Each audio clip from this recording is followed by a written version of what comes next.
tell it. Go tell it. Tell it. Go tell it. Tell it. Go tell it. Tell it. Go tell it. Baby was born. Tell it. God sent us lonely baby. Go tell it. That blessed Christmas morn. Tell it. Go. Go tell it. Go and tell it. Tell it. Go. Go tell it. Go and tell it. On the mountain top. Go tell it. Go and tell it. Tell it. Yeah. Go tell it. Go and tell it. Tell it. Lord help Go me. tell it. He's baby. Tell it. Go. Go tell it. Go and tell it. Tell it. Tell it. Tell it. Tell the story of His glory. Tell it. Go tell it.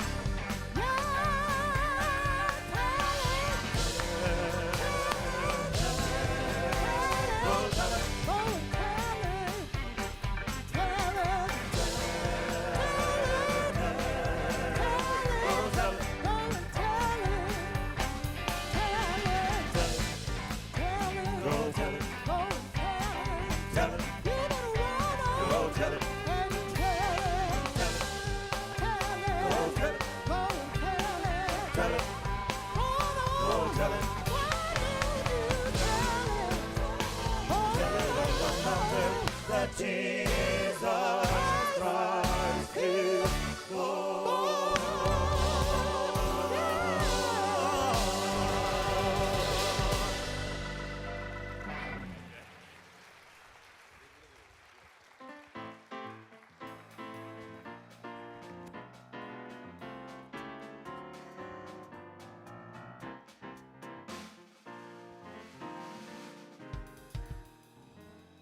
Welcome to Unity Church of the Hills. So good to see you all. I'm Reverend Cherie. I'm the senior minister here. And for those of you online, thank you for joining us. Thank you for choosing us as your spiritual home. We are truly blessed by your presence and your energy. So, who are we? We are Unity Church of the Hills, and we are a spiritual community that accepts all, no exceptions. And that's a pretty powerful statement when you're looking at a spiritual community. There are no rules that say you don't belong here. Everyone belongs here to be in the divine knowing of who they are. So I love this community. If you are here for the first time, we welcome you. You know, we're a very touchy-feely, huggy community. So if that doesn't resonate with you, just stick your hand out far away from your body, and we will take the hint. So those of us who are huggers, take the hint. All right. If you are here for the first time, there are little cards that you can fill out and put in the basket when the ushers come around. And if you're online, you can type connect into the comment section, and one of our ambassadors will reach out to you to give you more information about our community. Do you know what this month is? It's December, I know, you're gonna all say, it's December, it's Christmas season. It's also bring a friend to this community. What? We talk about expansion, but it's not a magical thing.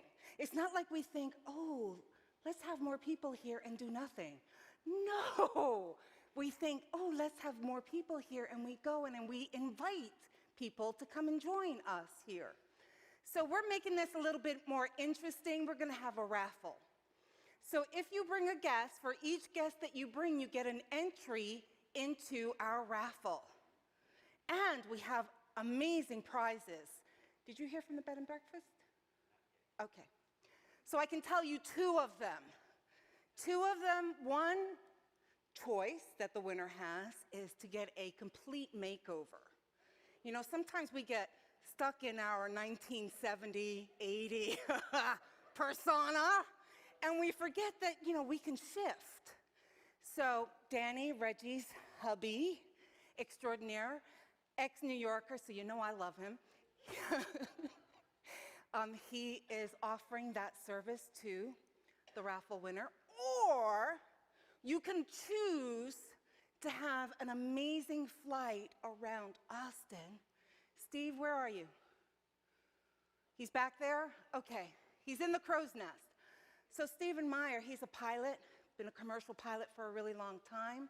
He's offering the raffle winner a 2-hour flight around Austin. So that's the or prize. There may be another one coming. I'll let you know if it's coming. But that alone is worth it.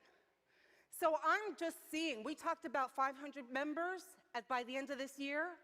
I'm seeing that manifesting this season with your help. Got it? All right, beautiful. So let's talk about the end of year campaign. The end of year campaign is really important to us as a community because it carries us through. You know, part of my commitment to you is about transparency on all levels. So I tell you what's happening with members in our communities when they pass or they're not feeling well or something of that nature. But I also keep you abreast of what's going on in the community financially, spiritually, etc. So last year, our end-of-year giving campaign was $225,000, and we reached that goal last year, $225,000. And what that did is it carried us through the lean months. We had 9 months out of 12 where we did not meet our goal. We were in the negative. And because of the end-of-year campaign, we went whew, and kept on moving. So your commitment to us is really important. We've done several different things to kind of kick off this end-of-year campaign. One of them was that season celebration, right? The season of creation celebration, in which we got almost 14,000 from the auctions and entries and things of that nature. We had the Tuesday giving. There were 10 of us that supported the Giving Tuesday. 2 people were exceedingly generous that got us to $3,000. So I know that we can do better. We can do better, my friends. And it's vital to our well-being. So talent, treasures, time, all of that's important to make a community vibrant. All right, what else is going on? We've got children. We've been having children for a while in our community, but guess what? Starting next week, they will be coming into the sanctuary. If they are 6 and above, because now it's been about a month for kids that they can be vaccinated, so we're feeling a little bit more, thank you, that they're more protected, and so that they can participate more. So if they're 6 and up, starting next week, they'll be coming into the service at the end of service, and also some of them are going to participate in the service next Sunday. So I am really looking forward to that, because usually that's a hoot. I probably have more fun than you guys do, but it's a hoot, so I hope that you'll join us then as well. There is something that I want to share with you. We get these little Advent books every year. Usually the ministers and members of Unity create these booklets, and they're pretty powerful. This one for Advent is A Christmas to Remember. And for December 5th, I'd like to read the story to you. This is by Reverend Teresa Burton. She is the editor of the Daily Word. She's also a classmate of mine, so I can claim that. Isn't that nice? She writes this. I used to fall into an easy trap at Christmas time. I would get so wrapped up in being busy, Christmas would turn into something to do, not something to enjoy.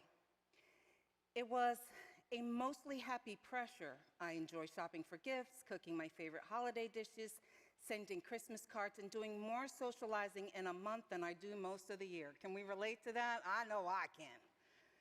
One year, it all caught up with me.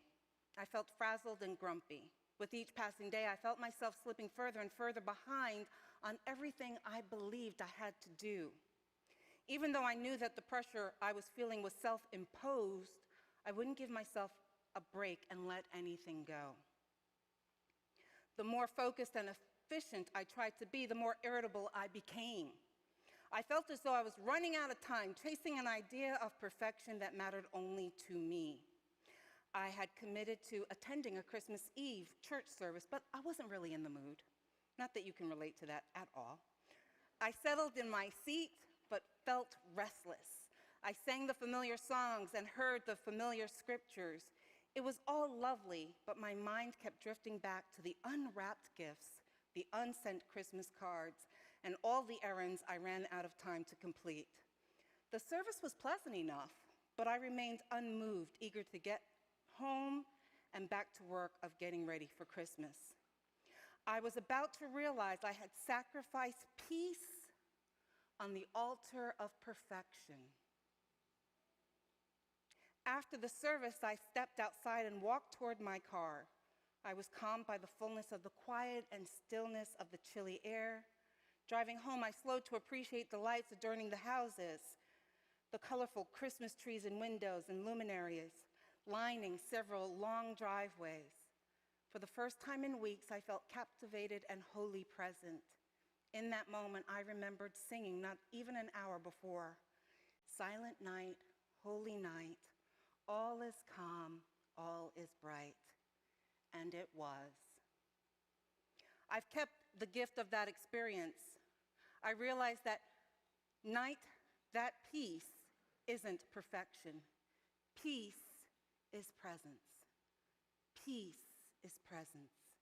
Peace is attention. Peace is not getting rattled over things that don't really matter. Now I do my best, but I do not worry about doing everything perfectly or getting it all done. I'm no longer running that race, and I am at peace. Pretty profound, right?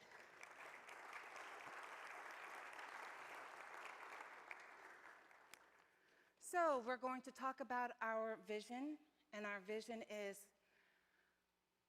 who we are as a community. And if you're willing, will you say this statement with me? We are an ever-expanding community of love and acceptance where lives are transformed. So we come to that time when we're going to light the Advent candle, and we have a representative from the online community. Kyle Coker has been a long-term volunteer at Unity Church of the Hills, and she and her family are lighting the wreath, the candle online, to represent those of you online.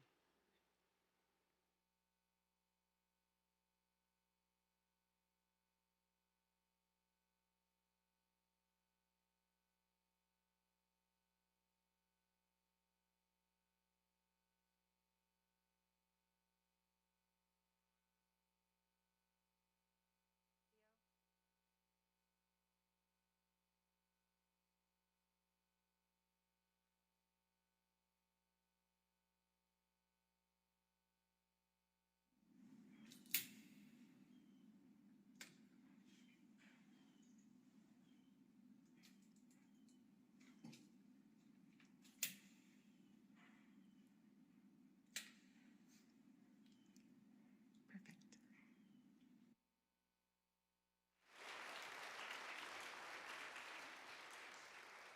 Thank you, Kyle and family. So obviously, the theme for this week is peace. And so we have 2 candles lit to celebrate the second week of Advent. We will also have our board president, Frank Phelan, who is going to give our message and meditation today. We're really excited that he said yes to being with us and sharing with us, not from a business perspective, but from a spiritual perspective. So we are going to be blessed today. Can I invite Roderick, Sandra? I'm not seeing her. Okay, and we will do the opening prayer.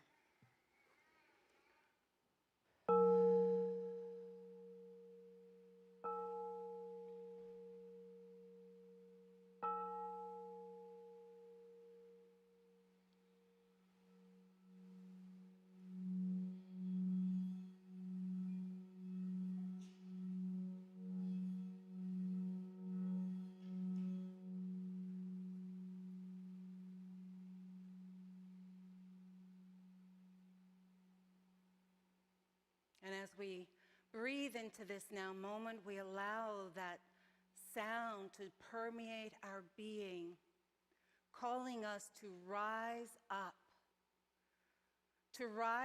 in consciousness to the truth of who we are, divine humanity. We allow ourselves to rise up to the truth that we are God in skin, and that we are awakening to the truth of what that means for each of us. And as we step into our purpose, we are renewed again at depth as we co-create the light, the love, the kindness, the support, the peace that we wish to have in our lives and in our world. We remember our power. We remember our power that as we change, as we transform, as we grow, as we evolve, it touches everyone and everything around us. And we are more powerful than we can possibly imagine. And as we take time to go within on this prayer to remember who we are, energetic, spiritual beings inhabiting this physical body to experience and learn and transform. And in this moment of Advent, as we claim peace, peace that transcends all understanding, peace that allows us a little spring in our step as we do what is ours to do. We bring to mind, to our consciousness, those who may not know this truth, those who may inadvertently have chosen suffering. We bring their essence here and allow the energy that we possess in knowing the truth, that it is all God, to transmute those false beliefs. And in this moment, I ask you to also bring to this sacred space those who may not remember that, those who may be suffering from illness or depression or anything of that nature. Bring them here. We hold Becca and her mom in our hearts as her mom is going through a health challenge.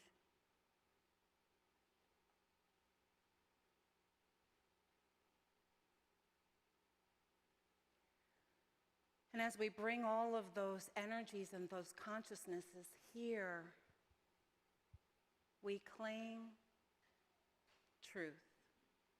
We claim renewal. And so it is. Amen.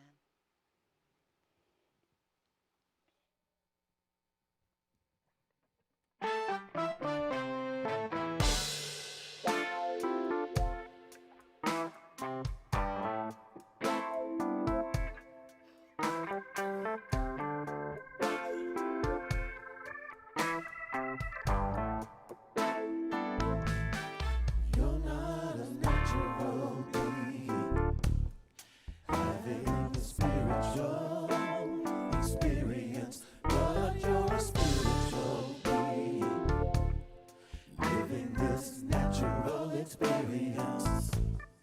You're not a natural being, having a spiritual experience, but you're a spiritual being, living this natural experience.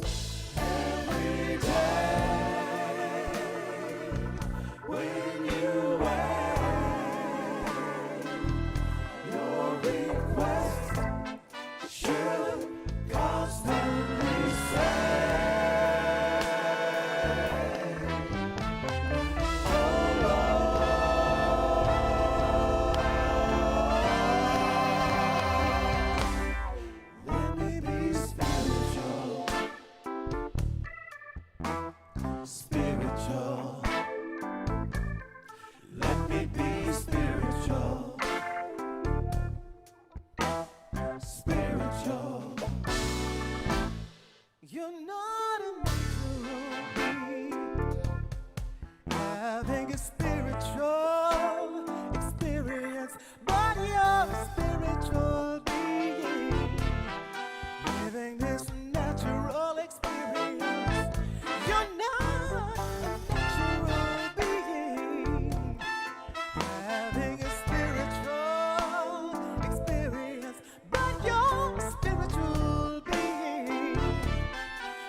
encouragement, gentleness, goodness, faith, meekness, temperance.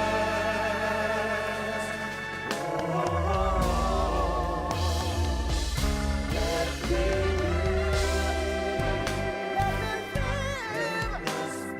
live in the Spirit.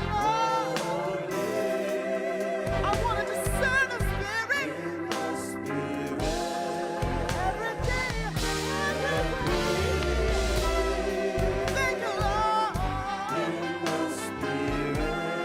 Thank you, Lord, for the peace. Thank you, Lord. Thank you, Lord. The Spirit. Let me be spiritual.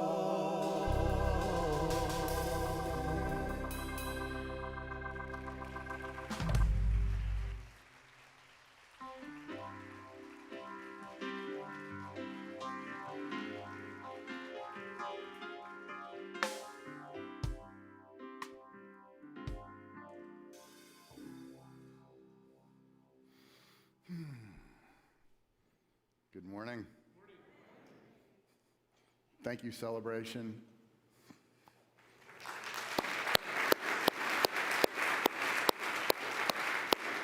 For all that you do, for that amazing message of us being spiritual beings having this human experience, that affirmation.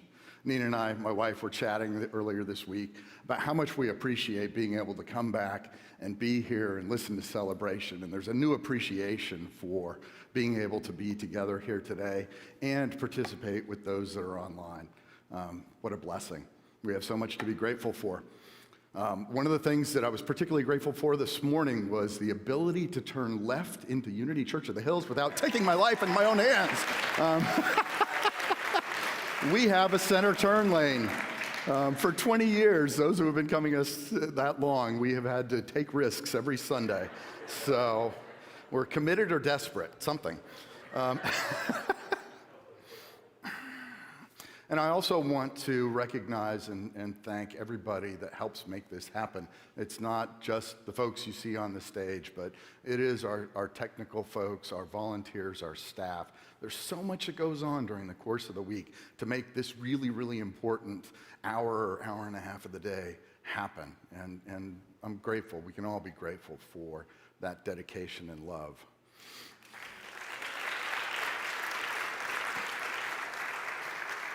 So we're in this season of expectancy, this season of aspiration, of being open to, of just anticipation of something.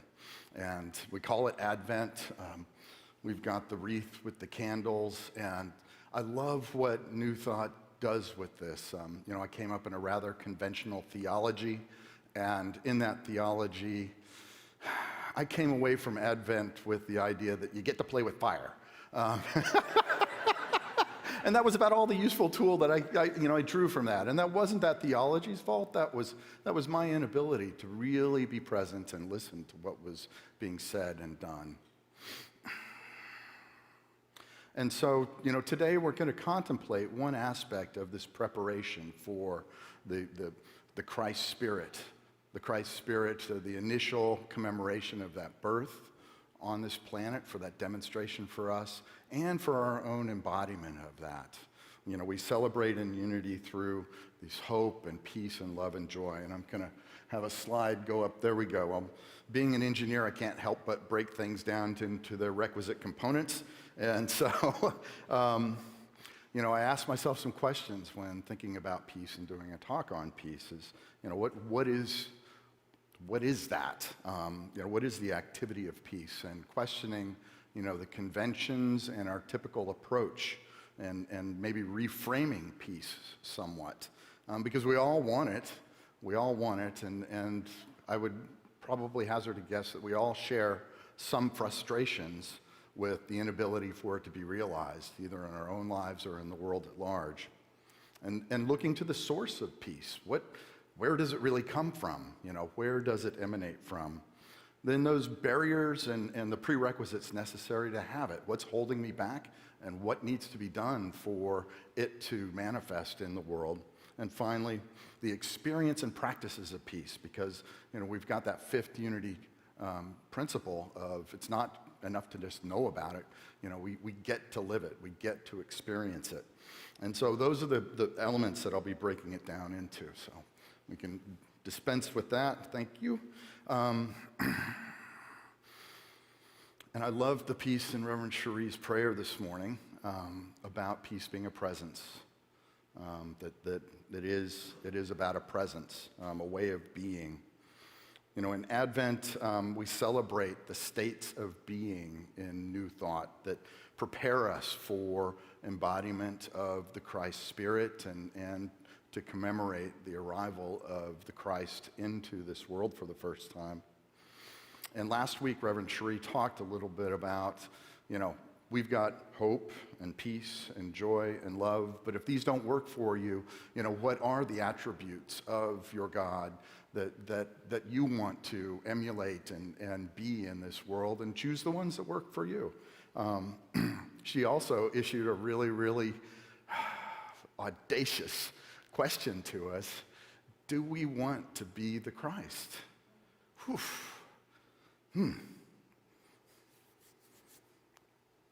She talked about the power that we are, and that requires a displacement of what my own impression of myself is.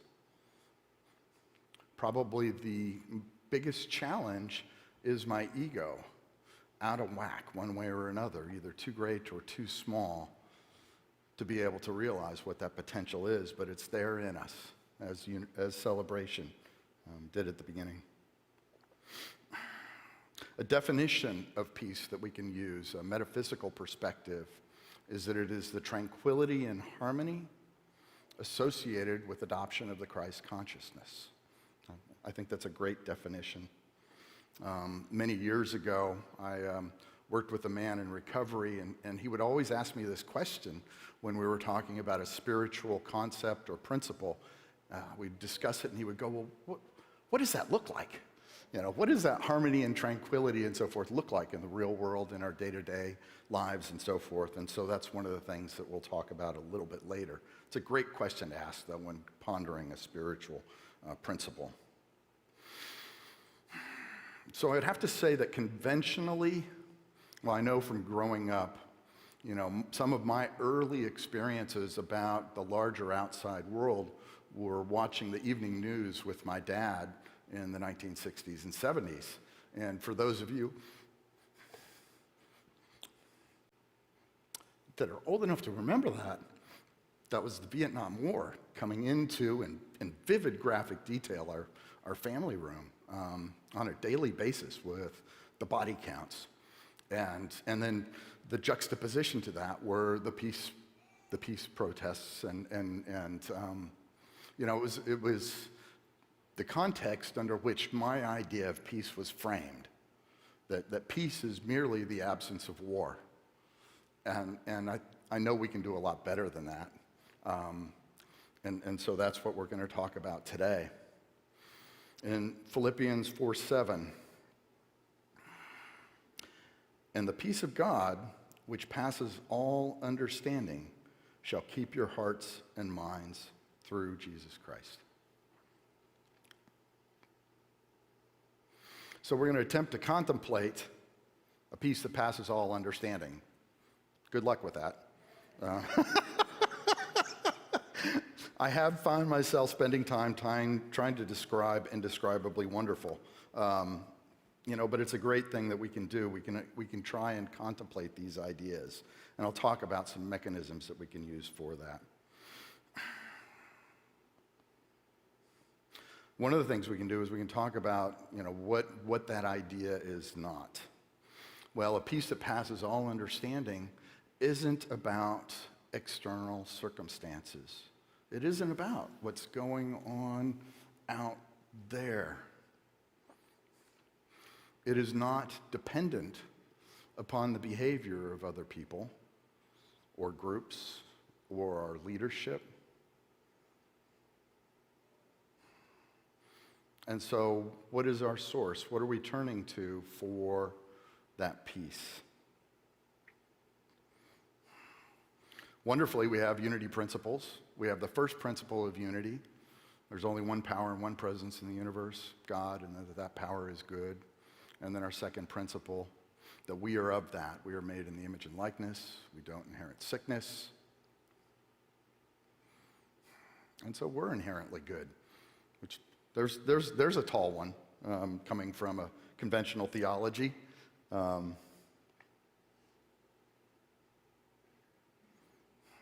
So if we're made in the image and likeness, why am I not experiencing maybe as much peace as I would like in my life? You know, if that is my essence, why isn't being at peace like falling off a log, just as natural as walking or something? One of the folks that I really like how they approach peace is Thich Nhat Hanh. He has a great book called Peace is Every Step, and I'll read a passage out of that. He says, although attempting to bring about world peace through the internal transformation of individuals is difficult, it is the only way. Wherever I go, I express this, and I am encouraged that people from many different walks of life receive it well. He goes on to say that peace must first be developed within an individual, and I believe that love, compassion, and altruism are the fundamental basis for peace. Once these qualities are developed within an individual, he or she is then able to create an atmosphere of peace and harmony. This atmosphere can be expanded and extended from the individual to his family, from his family to his community, and from his community to the larger world. So the humbling news is that we are the beings of peace on the planet. The good news is that we are the beings of peace on the planet, and we have dominion over what we do. I love that song, Let There Be Peace on Earth and Let It Begin With Me. Isn't that a great song? And so that's where it starts. But there are barriers. There are things that are holding me back. And so I'll talk about two of the biggies. The first one is my thinking, what goes on up in here.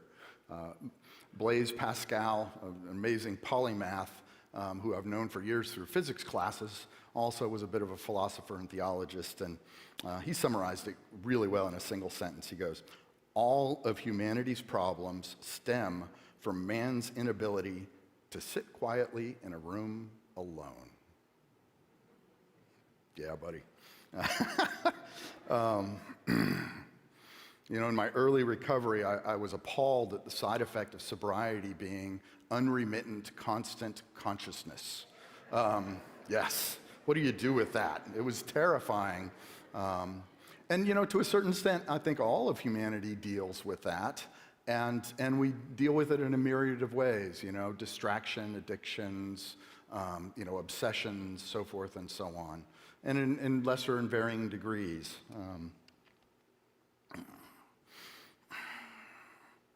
And so what are the ideas behind changing this thought life? And Eckhart Tolle has a book called Power of Now that if you haven't explored yet, it's a wonderful thing to have on your night table and just dig a little piece in. It's too meaty to read like a novel. And he talks about, in one of the Q&A sections, about what is the greatest obstacle to experiencing enlightenment or peace. And he asserts that identification with your mind, which causes thought to become compulsive. Not to be able to stop thinking is a dreadful affliction. Yeah, great line. But we don't realize this because almost everybody is suffering from it, and so it's considered normal. This incessant mental noise prevents you from finding that realm of inner stillness that is inseparable from being.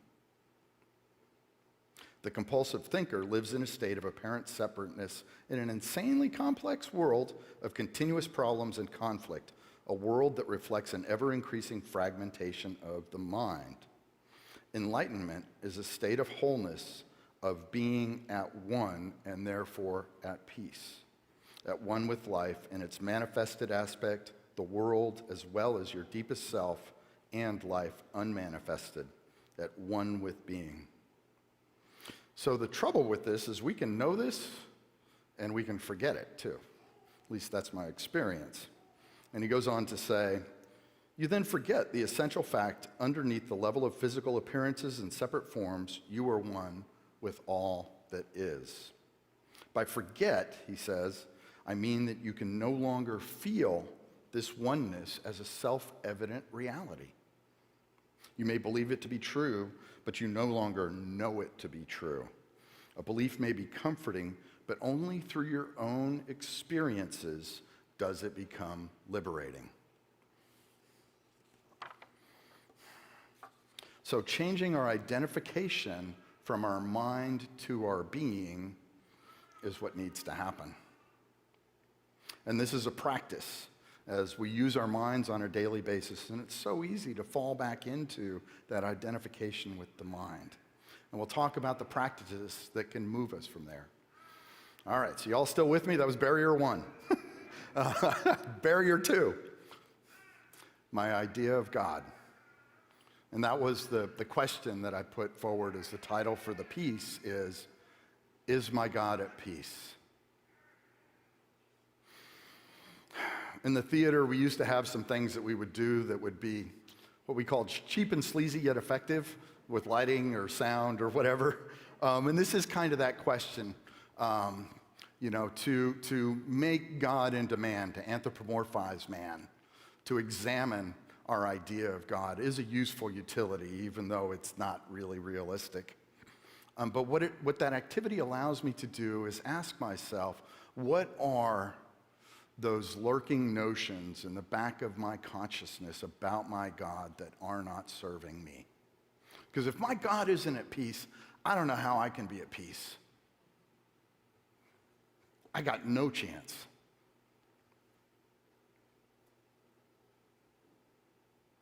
So the messages that we got in our youth, potentially, and not all of us did. Some of us were raised in New Thought, but many of us weren't. We've immigrated here. There was a wrathful, judgmental, spiteful entity out there that was in charge of everything. And there are still vestiges of that in the nooks and crannies of my consciousness. And so I'm wanting to bring those to light, and we can examine those pieces and ask ourselves, are they really still there in any effect? Shining the light on them helps them dissipate.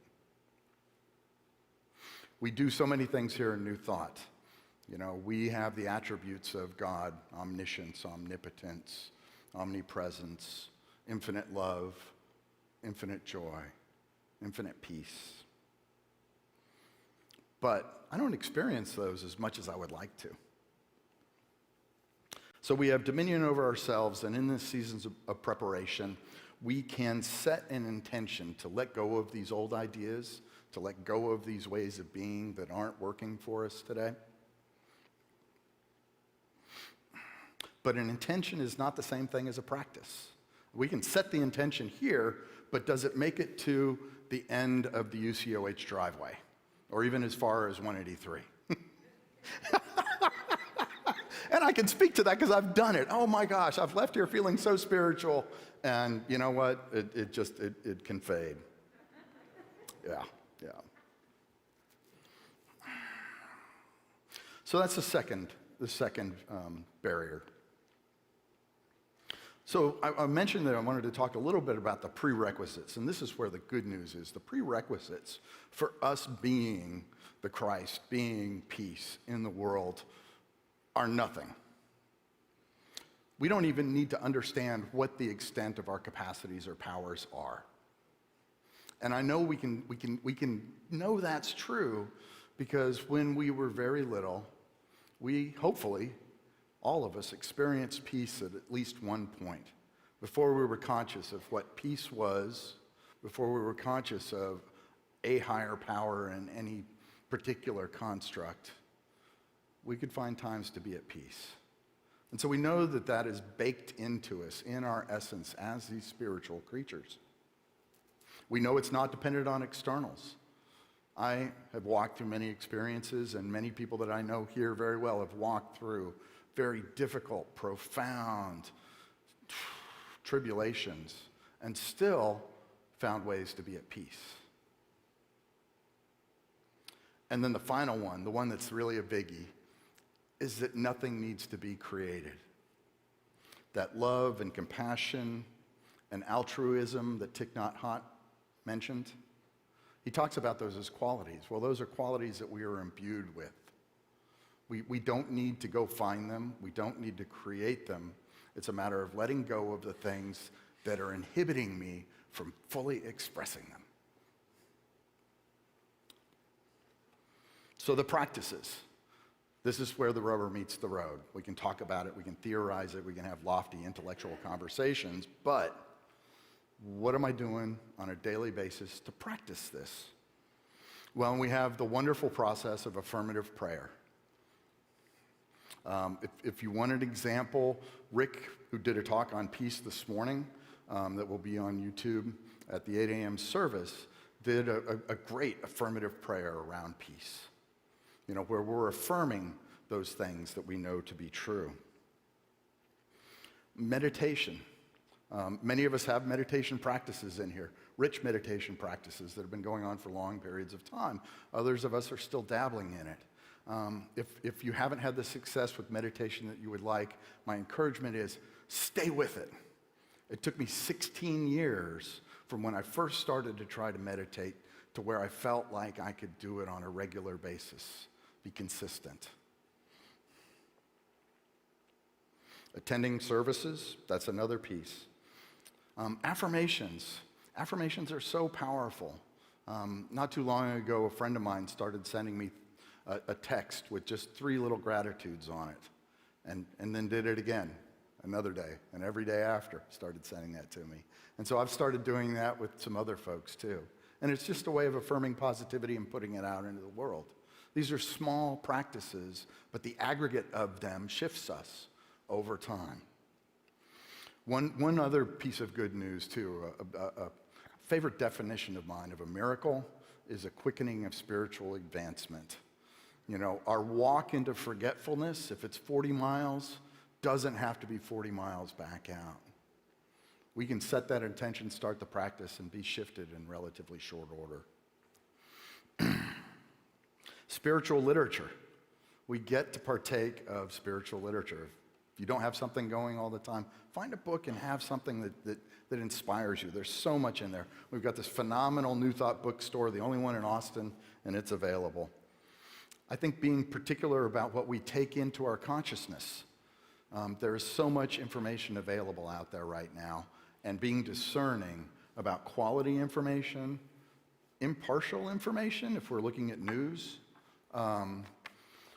information that is not meant to be obscene or inflammatory, but that supports principles that we're trying to live by. And it's a simple thing, and it's easy to get drawn into the social media stuff, I know. I had to give up my Reddit feed because it just wasn't serving me. One of the tools that I've been experimenting with for a couple of years now in the business world is when I go into a meeting that I know there's the potential for contention. You know, we may have various different parties representing different interests on complex business deals that I don't have a vision of how we're going to move through that and reach a compromise or a solution. And when sometimes I do it in advance, and sometimes when it happens in the meeting, I'll stop and I'll literally take a breath, sit back in my chair, and then go around and mentally bless every person in the room. Every time I exercise that activity, there's a shift. There's always a shift in me, and sometimes there's a palpable shift in the room. You know, that moment when you've hit that impasse and nobody knows what to do or say next, except you've got the loggerhead. And then there's that shift in energy, and all of a sudden somebody becomes vulnerable that wouldn't have been otherwise because there was this silent, sacred space held. We can affirm that everything is as it should be. There's only one power and one presence in the universe, the God, the good. The universe is inherently friendly, and it's doing what it's supposed to do. I've walked through many personal experiences. Most of the rich ones were around transitions of family and friends, and been able to be present, be fully in it and at peace. You know, everything that needed to be said was said, and everything that needed to be done was done.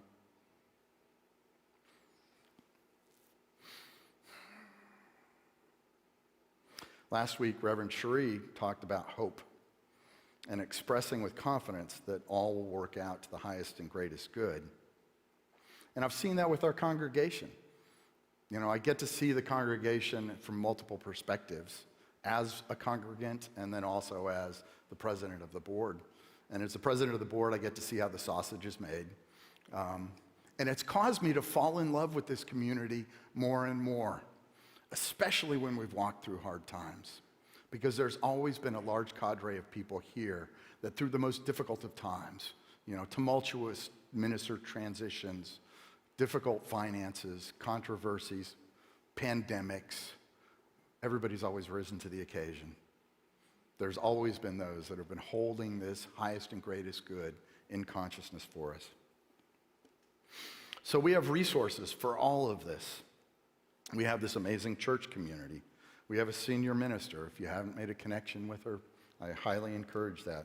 We have spiritual counselors here that you can make an appointment with and get spiritual counseling. We have chaplains that we can pray with, that you can sign up to receive a call from with a prayer on a regular basis. We have LUTs. We're going to be rolling out a lot of new classes here in 2022. And so we have people within our congregation that have amazing spiritual education and practices and can help us advance ourselves. And we have a laity that is phenomenal. There are people in this congregation that I so admire and inspire me in the way they walk through life. We have mastermind groups. If you don't know what that is, just you can get online, you can ask about it at the office. We have our spirit circles that we can get together with. We have volunteer groups. So there's so much available. And you don't have to do it all. Don't have to do it all. But in this season of setting this intention, pick one that you maybe haven't done before and engage with that and start that new practice. The last thing that I would recommend is picking a sojourner, a spirit buddy, somebody to walk through this experience with from this community. Doesn't even have to be from this community, but somebody that holds us accountable spiritually with our practices, with our advancement, with our visions, with our hopes and dreams. And they're available. We just need to open our hearts to them. So engaging with these practices will allow us to walk through life better centered. So we respond out of principle and we don't react to things that are difficult. In preparation for this talk, Nina, asked me to go into, what do we do when we're confronted by all the difficulties of the world? And in thinking about that and spending some time with it, there's no single one silver bullet. Easy for me to say. There's no one thing. It is the aggregate of the practices that are available to us that shift us. And so it is many different things in small ways over the course of time that moves us there. This morning I just came across a new principle and I love it. I've been doing this for a while and a new one popped up and it was this inverse proportionality principle. That my ability to be able to experience and be in the Christ consciousness is inversely proportional to the sincerity, the depth, and the devotion to my practices. Maybe that's a whole nother talk, I don't know. I'm wrapping this up. So there's always new stuff. That's what's so exciting about this. And in this season of anticipation, we have everything available to us to be at peace. It's incumbent upon us to take our own actions, to let go of our old ideas and behaviors. And through our practices, we can become that essence. And I'll close with, this is a minor adaptation of another Thich Nhat Hanh piece. He says, we can realize peace right here in the present moment. with our look, our smile, our words, and our actions. Peace is not a means. Each step we make can be peace.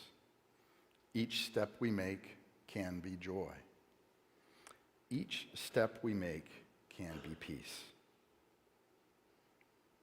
Each step we make can be happiness. If we are determined, we can do it. We don't need the future. We can smile and relax.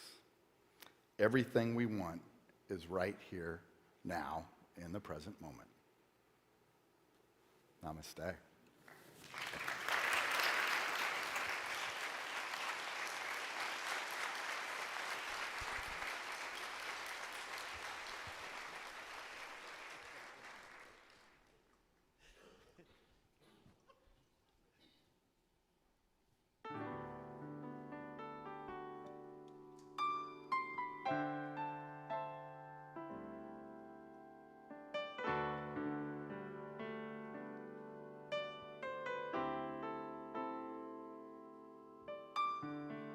Lord, we come together, affirming you provided all we need.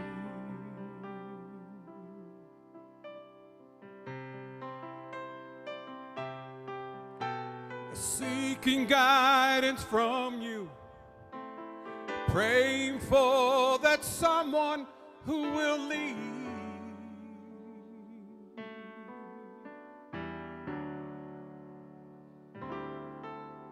One God and one power, we know you will fulfill our every need.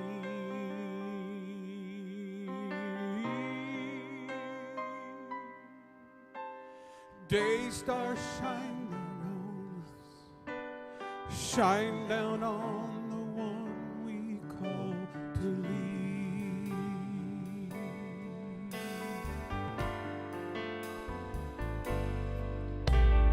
Lead us, Lord, we'll follow. Anywhere you open up the door.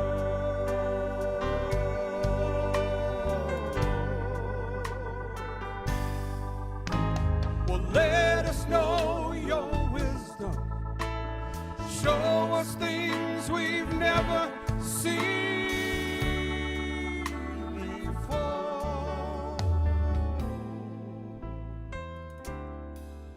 We are praying for our leader.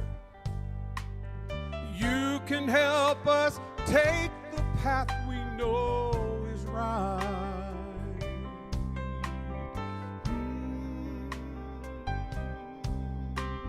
Lead us, guide us, show us. Let your love shine through us in the night.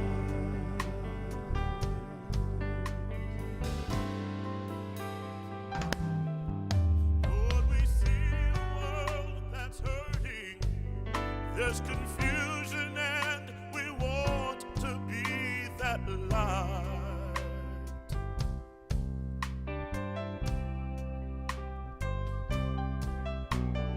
Shining like the day star, bringing love and peace back in our sights.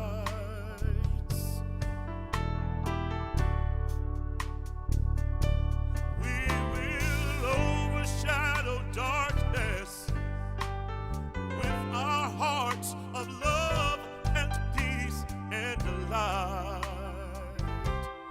Peace and light. Parade, Spirit, shine down on us. Let your love shine through us in the night.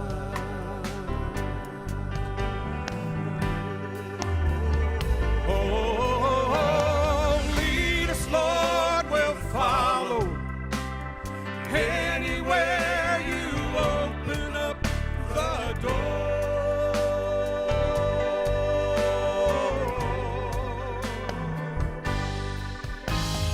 Let us know your wisdom. Show us things we've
We are so blessed.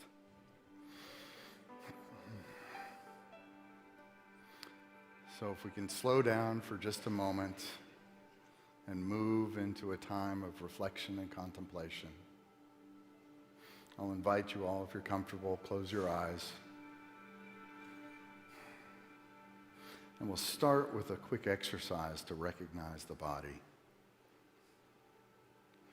2 inhalations and holding it and then letting go slowly. And when we inhale, gently tense every muscle of your body. So inhale.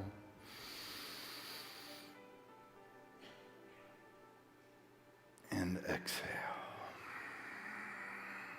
And again, inhale. And exhale. So we feel these bodies that we're piloting around on this planet, and we let them sit gently in the seat that supports them. Stepping aside from the physicality, we let our minds go. We release any thoughts of the outside, thoughts of busyness, thoughts of things that need to be done.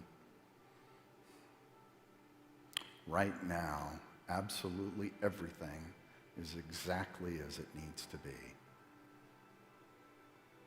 There is perfect peace available in this very moment. Nothing needs to happen. We are safe. We are loved. We are together. We are seen. We are heard.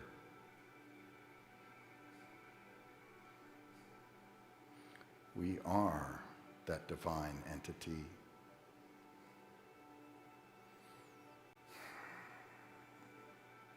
And we can rest in that.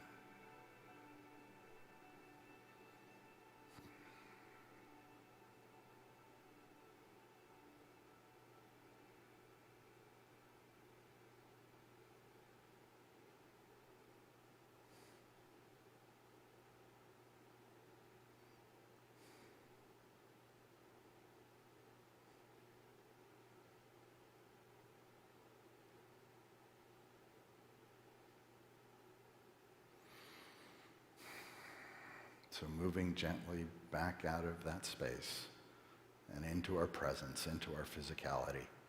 We can do it grateful. We can do it peacefully. And be thankful for this chance to come together, to worship, to be in each other's presence, to experience the joy and love of this community. And we get to take that out into the greater world as we go about the rest of our days. Amen.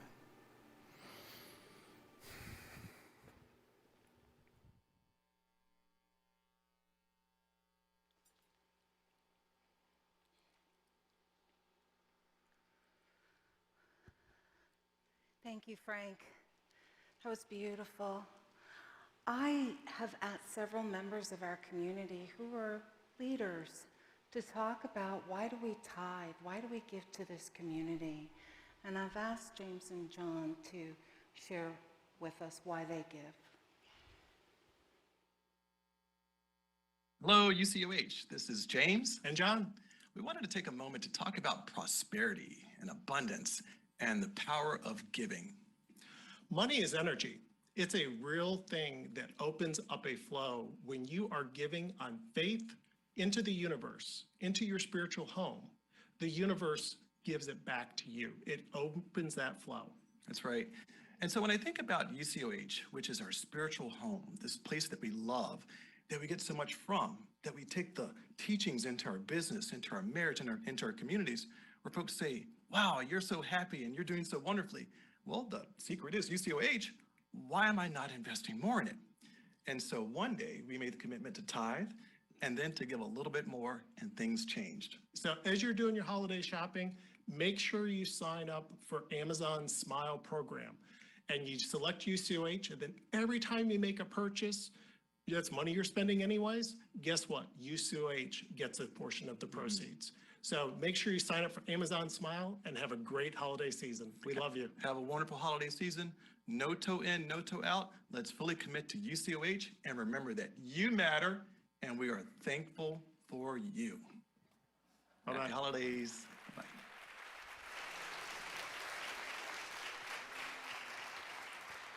I want to be that cute when I grow up. God. It's now time to take that message of giving into the next step. And there are multiple ways that we can give here. You can give by texting on the app. You can give by going online. You can mail in a check. And the text number is 833-717-7700. So as we step into the season of giving, this is your source. And you should always give back to your source, because as you give, you shall be given to. Amen? So let us take that energy as we say our affirmation. Divine love, through me, blesses and multiplies all that I am, all that I have, all that I circulate, and I am grateful.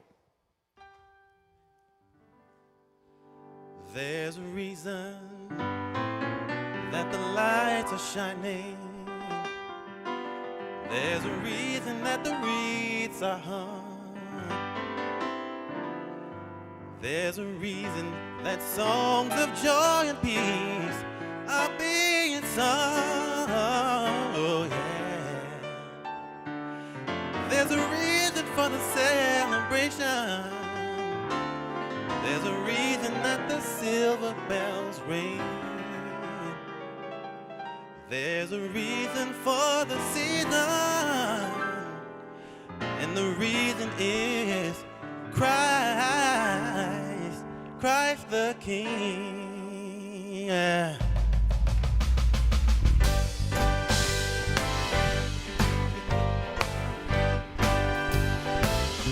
There's a reason that the lights are shining.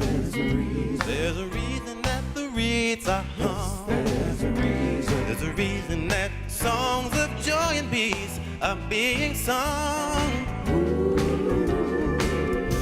There's a reason that the celebration. There's a reason that the silver bells ring. Yeah. There's a reason for the season, and the reason is Christ the King. Yeah. Oh, yeah. There's a reason. There's a reason. Yes, there's a Yes, reason. there's a reason. There's a reason. Yes, there's a reason. Creator came down from glory to set us free. He came to bring us hope eternal, and hope can change everything. There's a reason for the season, and the reason is Christ the King. Oh, yeah. There's a reason for the tinsel and holly. There's a reason. The decorations on the tree. There's a reason for the time we spend with family. Yeah. It's a glorious heavenly party that goes beyond the reds and the green. There's a reason for the season, and the reason is Christ the King. Oh, there's a reason. Oh, there's a reason. There's a reason. Yes, there's a reason. The Creator came down from glory to set us free. Yeah. He came to bring us hope, Eternal. and hope can change Everything. Change everything. There's a reason for the season, and the reason is Christ the King. Oh, yeah. There's a reason. There's a reason. Yeah, there's a reason. There's a reason. Yes, there's a reason. It's more than the lights, more than the decorations on the tree. There's a reason. Yes, there's a It's all about hope. reason. Yes, there's We need a little hope. There's a reason. Yes, there's a reason. Listen, Jesus. There's a reason. Jesus. I know. There's a reason.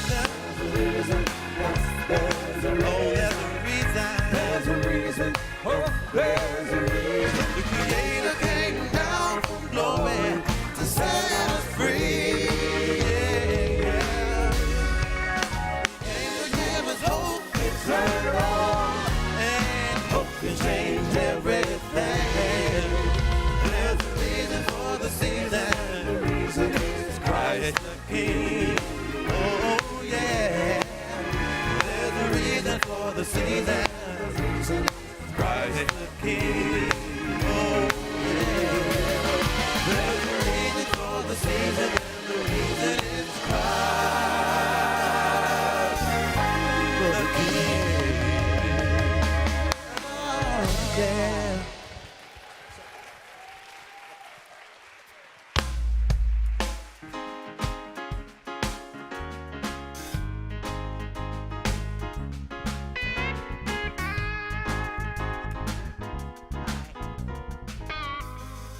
Oh, thank you, Celebration. And we had the guys do their thing, and it's just been, oh my goodness, oh my goodness. Thank you, Reggie. That was beautiful. Just love having you. So I get Reggie like now regularly because he's our program director. So we're just having a good time. So we are going to bless these offerings. So, Sweet Spirit, we just know that as these gifts have been given so freely and generously from the hearts of this community, we see it going out and multiplying as we continue to give back to the community, as we give to our movement, the head office, as we give to First Community, as we give to those who are in need. We see these gifts just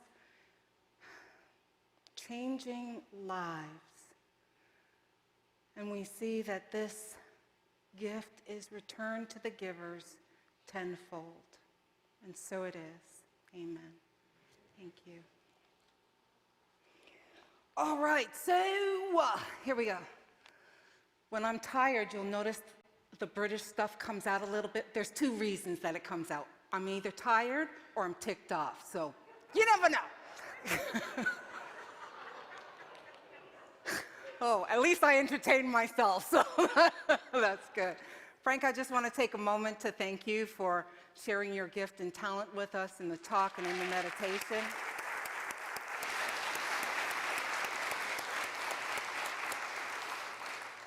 And we have prayer chaplains after service. They are going to be in our beautiful chapel.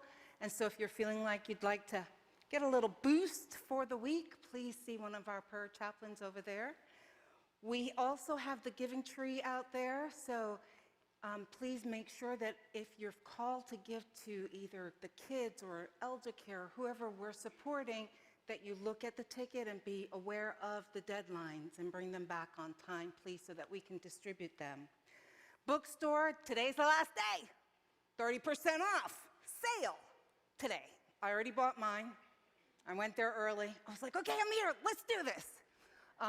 And we are so blessed by our anonymous benefactor who is going to match that 30% off for Unity Church of the Hills. What else? The Gratitude Circle. It usually meets out there on the patio. It still looks like the weather's holding. If it doesn't hold, then please meet in room 129. And then what's happening next Sunday, I'll here again, and we're going to be talking about the Christmas jar. The Christmas jar is a tradition that Graham and I have started about 5 years ago. And it's from a beautiful book that's written by Jason F. Wright. And it talks about what the Christmas jar is and how it came into being. And it's just this beautiful story about giving back to others, to those in need. So we'll be talking about that next Sunday. And you ready to do the prayer protection? You think we'll make it through without any blip blip from your minister? All right, let's give it a go. Together, the light of God surrounds us. The love of God enfolds us. The power of God protects us. The presence of God watches over us. Wherever we are, God is, and all is well. Love you guys. I'll see you next week. Celebration, band, thank you.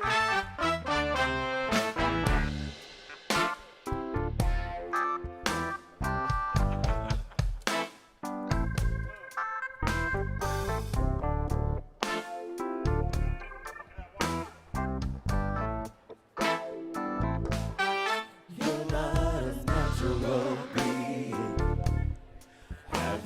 spiritual experience, but you're a spiritual being.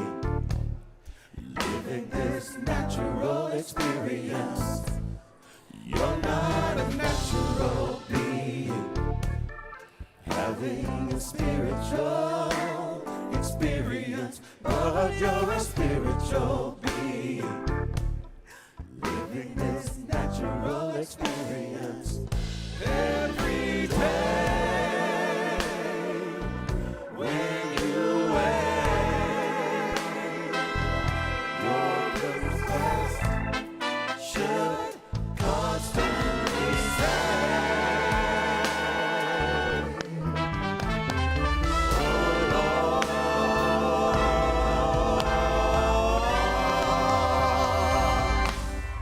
let me be spiritual. Spiritual.